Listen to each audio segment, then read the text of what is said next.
দিতে পারি না।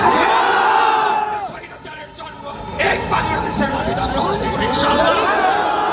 যদি হয় হাসিনা যে পরিণতি হয়েছে 17 বছর আমরা যেভাবে রক্ত ঘাম জীবন এক করে জীবন দিয়ে খুন হয়ে মামলাকে জেল কেটে নির্যাতিত হয়ে খুনি হাসিনা পলায়নের প্রেক্ষাপট রচনা করেছিলাম, আমরা আবারও যে কোনো স্বৈরাচারকে যে কোনো সময় উচিত জবাব দেওয়ার জন্য প্রস্তুত করেছি।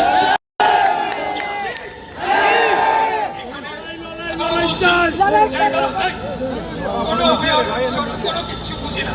এখানে আমাদের রাষ্ট্রের যে মৌলিক রাষ্ট্র ব্যবস্থা সেটার প্রশ্ন চলে আসছে এবং এই কর্মকাণ্ডের